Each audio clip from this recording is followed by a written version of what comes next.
Hello hi നമസ്കാരം. Family Malayalam movie എന്ന് ഗൂഗിളിൽ സെർച്ച് ചെയ്ത് കഴിഞ്ഞാൽ നമുക്ക് ഫാലിമി എന്ന് പറയുന്ന സിനിമയുടെ ഡീറ്റെയിൽസ് ആണ് ആദ്യം കിട്ടുക. അത് കഴിഞ്ഞ് ഹോം പോലെയുള്ള ഫാമിലി മൂവീസിൻ്റെ ഒരു ലിസ്റ്റ് കിട്ടും. നമുക്ക് ഈ വീഡിയോയിൽ സംസാരിക്കാനുള്ളത് ഫാമിലി എന്ന ഡോൺ പാലത്തറ സംവിധാനം ചെയ്തിട്ടുള്ള ഏറ്റവും പുതിയ സിനിമയെക്കുറിച്ചാണ്. IFFKയിൽ സിനിമ വന്നിട്ടുണ്ടായിരുന്നു, പക്ഷേ എനിക്കത് കാണാൻ പോകാൻ പറ്റിയില്ല. അത് കാണാനെന്നല്ല, IFFKക്ക് പോകാൻ പറ്റിയിട്ടുണ്ടായിരുന്നില്ല. അങ്ങനെ അത് തിയേറ്ററിൽ വന്നപ്പോൾ കാണാൻ ആദ്യ ശ്രമം ഞാൻ നടത്തിയത് പരാജയപ്പെട്ടു. രണ്ടാമത് ടിക്കറ്റ് ബുക്ക് ചെയ്ത് സിനിമ തിയേറ്ററിൽ പോയി കണ്ടു. അത്യാവശ്യം ഓഡിയൻസ് ഒക്കെ ഉണ്ടായിരുന്നു. എൻ്റെ തൊട്ടടുത്തിരുന്ന ചേട്ടന് ഒരുപാട് ഫോൺ കോൾസ് വരുന്നുണ്ടായിരുന്നു. പുള്ളി ഒരു മാന്യനായതുകൊണ്ടായിരിക്കും ശബ്ദം താഴ്ത്തിയൊക്കെ സംസാരിച്ചു.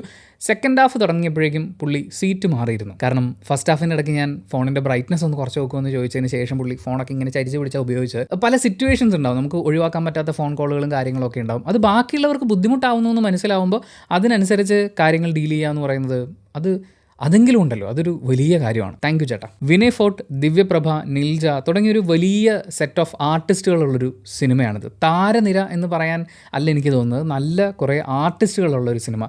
പലരെയും നമ്മൾ പല സിനിമകളിലായിട്ട് ചെറിയ ചെറിയ വലിയ വലിയ വേഷങ്ങളൊക്കെ ചെയ്യുന്നതായിട്ട് കണ്ടിട്ടുണ്ട്.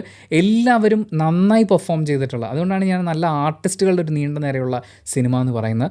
ഇതിലെനിക്ക് ഏറ്റവും ഇഷ്ടപ്പെട്ട ഘടകങ്ങളെക്കുറിച്ച് സംസാരിച്ച് തുടങ്ങുമ്പോൾ ആദ്യം തന്നെ ഇതിലെ ലൈഫ്, ഇതിൽ കാണിച്ചിട്ടുള്ളൊരു സാമൂഹ്യ പശ്ചാത്തലം, അതിൻ്റെ ഒരു ഒറിജിനാലിറ്റി, ആ ഒരു ഫീൽ എനിക്ക് വളരെയധികം ഇഷ്ടപ്പെട്ടു. 100% എനിക്ക് പരിചയമുള്ള ഒരു സാമൂഹ്യ പശ്ചാത്തലമൊന്നും ഞാൻ പറയില്ല. ഇവരാദ്യം ചന്തൻ ചാർത്തൽ പോലെയുള്ള ചടങ്ങുകളൊക്കെ കാണിച്ചു തുടങ്ങുമ്പോഴേ നമുക്ക് ഇത് ഏത് സാമുദായിക പശ്ചാത്തലമാണെന്ന് മനസ്സിലാവും. അവരുടെ സാമ്പത്തിക പശ്ചാത്തലം, അതുമായി ബന്ധപ്പെട്ടുള്ള കുറേ കാര്യങ്ങൾ വളരെ കൃത്യമായി എസ്റ്റാബ്ലിഷ് ചെയ്തുകൊണ്ട് കഥാപാത്രങ്ങളൊക്കെ ശരിക്കും അവിടുന്ന് തന്നെയാണ് ഇന്ന് നമുക്ക് ഫീൽ ചെയ്യുന്ന തരത്തിൽ അവരുടെ വിദ്യാഭ്യാസ നിലവാരമാവട്ടെ, അവർ സംസാരിക്കുമ്പോൾ ഉപയോഗിക്കുന്ന വാക്കുകളാവട്ടെ, അവർക്ക് പങ്കുവെക്കാനുള്ള വിശേഷങ്ങളാവട്ടെ, അതിലൊക്കെ വൻ ഒറിജിനാലിറ്റിയാണ്. ഇവർ ഡീൽ ചെയ്യുന്ന വിഷയങ്ങൾ എന്ന് വെച്ചാൽ സിനിമയുടെ തുടക്കത്തിലൊരു കുഴിയിൽ വീണുപോയ പശുവിനെ അവർ രക്ഷിക്കുന്നുണ്ട്.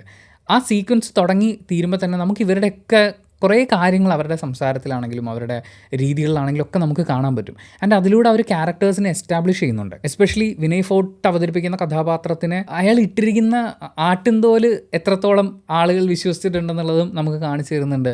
എന്നാൽ ആ ആട്ടിൻതോലിൻ്റെ ഉള്ളിലുള്ള ചെന്നായ എത്ര ക്രൂരനാണ് എന്നും കാണിച്ചു തരുന്നുണ്ട്. ഇനി മറ്റൊരു പ്രധാനപ്പെട്ട ഘടകം എന്ന് പറയുന്നത് ഇതിൻ്റെ സൗണ്ട് സ്പേസ് അവർ സെറ്റ് ചെയ്തിരിക്കുന്നതാണ്. കാരണം ഈ കഥ നടക്കുന്ന നാട്, സാഹചര്യം, അവിടെ നമ്മൾ കേൾക്കാനിടയുള്ള ശബ്ദങ്ങൾ, അത് അറേഞ്ച് ചെയ്തിരിക്കുന്ന രീതി ഒക്കെ വളരെ രസമാണ്. വളരെ പ്രധാനപ്പെട്ട ഒരു സീക്വൻസിൽ ഒരു കുട്ടി TV കണ്ടുകൊണ്ടിരിക്കുന്ന വിനയ് ഫോർട്ട് വീട്ടിലേക്ക് കയറി ചെല്ലുന്നു. ആ സമയത്ത് ബാക്ക്ഗ്രൗണ്ടിൽ ആ കുട്ടി TV കണ്ടുകൊണ്ടിരിക്കുകയാണല്ലോ. അപ്പോൾ ആ TV പോകുന്ന കാര്യങ്ങളിലൊക്കെ വളരെ ഇമ്പോർട്ടൻ്റ് ആയിട്ടുള്ള അതിനെ കണക്ട് ചെയ്യുന്ന ശബ്ദം അവർ ഇൻക്ലൂഡ് ചെയ്തിട്ടുണ്ട്.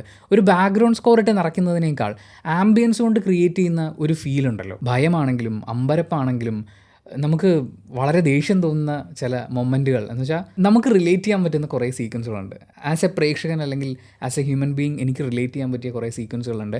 അതിനൊക്കെ അവർ ഈ ബാക്ക്ഗ്രൗണ്ട് സ്കോർ ഇട്ട് നിറച്ചതിനെ വേറെ എന്തെങ്കിലുമൊക്കെ ആക്കുന്നതിന് പകരം അതിൻ്റെ ഒറിജിനാലിറ്റിയിൽ അതിൻ്റെ ഭീകരതയെ കണ്ടെയ്ൻ ചെയ്തുകൊണ്ട് നമ്മളിലേക്ക് എത്തിക്കുന്നുണ്ട്. അതൊരു വൻ സംഭവമാണ്. വേട്ടക്കാരൻ എന്ന് പറയുന്ന ഒരു സംഭവം ഉണ്ടല്ലോ, വേട്ടയാടുന്ന ജീവി, അതിന് കൊടുത്തിട്ടുള്ള ഇമ്പോർട്ടൻസ്, അതിൻ്റെ ഒരു സാധനമൊക്കെ എനിക്ക് ഇഷ്ടപ്പെട്ടു. വിശപ്പില്ലെങ്കിൽ ആക്രമിക്കാത്ത പുലി, എത്രയുണ്ടെങ്കിലും വിശപ്പ് മാറാത്ത മനുഷ്യൻ്റെ ഉള്ളിൽ അങ്ങനെ കണക്ട് ചെയ്യാൻ പറ്റുന്ന, എനിക്ക് തോന്നുന്നത് സ്പോയിലർ കണ്ടന്റ് ആവാൻ സാധ്യതയുണ്ട്. നമുക്കതൊരു OTT റിലീസോ അല്ലെങ്കിൽ അതിനെക്കുറിച്ച് കൂടുതൽ ഡിസ്കസ് ചെയ്യുന്ന ഒരു സ്പേസ് ഒക്കെ വരുമ്പോൾ നമുക്ക് അതിനെക്കുറിച്ച് സംസാരിക്കാം. പക്ഷേ ആ ഒരു പ്രിഡേറ്റർ കണക്ഷൻ അവരിതിൽ ബാലൻസ് ചെയ്ത് കൊണ്ടുപോയിരിക്കുന്നത് അതെനിക്ക് വളരെയധികം ഇഷ്ടപ്പെട്ടു. പിന്നെ ഒബ്വിയസ്ലി നമ്മൾ പെർഫോമൻസുകളെ കുറിച്ച് പറയണമല്ലോ. വിനയ് ഫോർട്ട് ആറാടിയിട്ടുണ്ട്, അഴിഞ്ഞാടിയിട്ടുണ്ടെന്നൊക്കെ പറയാവുന്നത് പോലെ പുള്ളി ഗംഭീരമായിട്ട് ആ ക്യാരക്ടറിനെ ഹാൻഡിൽ ചെയ്തിട്ടുണ്ട്. അതായത് നമുക്ക് ശരിക്കും ആ ആളെ നമുക്ക് അറിയാമെന്ന് പറയുന്നത് പോലെ, അല്ലെങ്കിൽ നമ്മൾ കണ്ടിട്ടുള്ള എത്രയോ ആളുകളുടെ നിപ്പിലും നടപ്പിലും ഒക്കെ നമുക്ക് അനുഭവപ്പെടുന്ന ആ ഒരു അത്രയും ഫെമിലിയർ ആയിട്ട് ആ ക്യാരക്ടർ, എന്നാൽ അതിൻ്റെ ഭീകര സാധനങ്ങളൊക്കെ കാണിക്കണം, എന്നാൽ അയാളുടെ ഉള്ളിലെ എല്ലാവർക്കും ഇഷ്ടപ്പെടുന്ന, എല്ലാവർക്കും സ്വീറ്റായിട്ടുള്ള ആളെ കാണിക്കണം.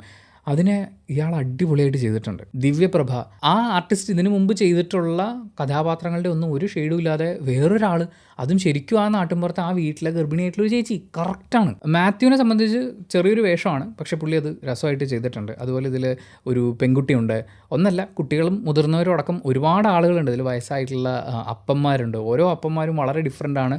എന്നാൽ അത് കൈകാര്യം ചെയ്തിരിക്കുന്ന ആർട്ടിസ്റ്റുകളുടെയൊക്കെ കയ്യിൽ അത് ഭദ്രമായിരുന്നു എന്ന് പറയാവുന്ന പോലെ അത്രയും രസമായിട്ട് അവരൊക്കെ ചെയ്തു വെച്ചിട്ടുണ്ട്. പിന്നെ നല്ല വിഷ്വൽസ് ആണ്. കുറേ ഇമ്പോർട്ടൻ്റ് ആയിട്ടുള്ള സംഭവങ്ങളൊക്കെ വിഷ്വലിലൂടെ കമ്മ്യൂണിക്കേറ്റ് ചെയ്യപ്പെടുന്നുണ്ട്.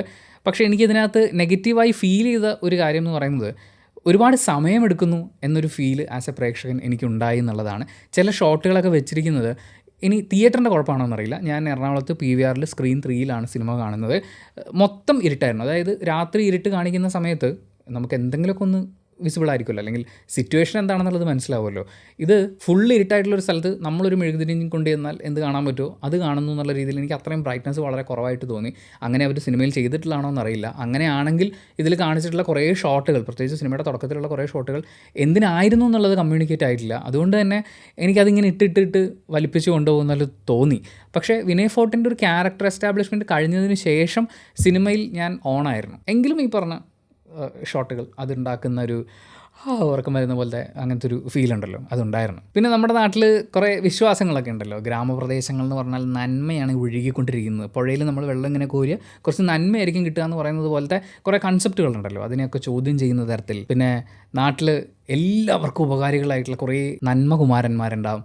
അതിലെല്ലാവരും എത്രത്തോളം നന്മയുടെ ആളുകളാണ് എന്നൊക്കെ ഒന്ന് പുനർവിചിന്തനം നടത്താനും ഒക്കെ സിനിമ നമ്മളെ പ്രേരിപ്പിക്കും. നമ്മുടെ കുട്ടികൾ എത്ര സേഫാണ് എന്ന് ചിന്തിക്കാൻ പ്രേരിപ്പിക്കും. ആൻഡ് ക്ലൈമാക്സ്, സ്ഥിരം ക്ലൈമാക്സ് ആവുന്ന ക്ലൈമാക്സുകളുണ്ട്. അതായത് ക്ലൈമാക്സ് എന്ന് പറഞ്ഞത് ഇങ്ങനെ ആയിരിക്കണം എന്ന് നമ്മൾ ചിന്തിക്കുന്ന അത്തരം ക്ലൈമാക്സുകളിൽ നിന്ന് മാറി നിൽക്കുന്ന ഒരു ക്ലൈമാക്സ് ആയിട്ട് എനിക്ക് തോന്നി. ഒരു അവസാനം വേണം, കഥ തുടങ്ങിയല്ലോ, അപ്പോൾ കഥ അവസാനിപ്പിക്കുന്ന ക്ലൈമാക്സാണ് വേണ്ടത് എന്ന് ചിന്തിക്കുന്ന പ്രേക്ഷകർക്ക് ചിലപ്പോൾ നിരാശ ഉണ്ടാവാൻ സാധ്യതയുണ്ട്. എന്നെ സംബന്ധിച്ച് അതൊരു നിരാശയൊന്നും ആയിരുന്നില്ല.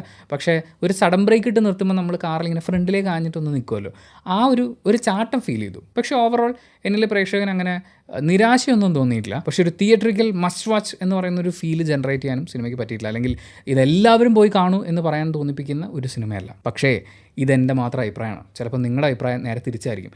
സിനിമയെക്കുറിച്ച് സിനിമ കണ്ട ആളാണെങ്കിൽ നിങ്ങളുടെ അഭിപ്രായങ്ങൾ കമൻറ്റ് ബോക്സിൽ രേഖപ്പെടുത്തുക. And thank you so much for watching this video. Video ഇഷ്ടപ്പെട്ടാൽ ലൈക്ക് ചെയ്യുക, കമൻറ്റ് ചെയ്യുക, ഷെയർ ചെയ്യുക, സബ്സ്ക്രൈബ് ചെയ്യുന്ന കാര്യം പരിഗണിക്കുക.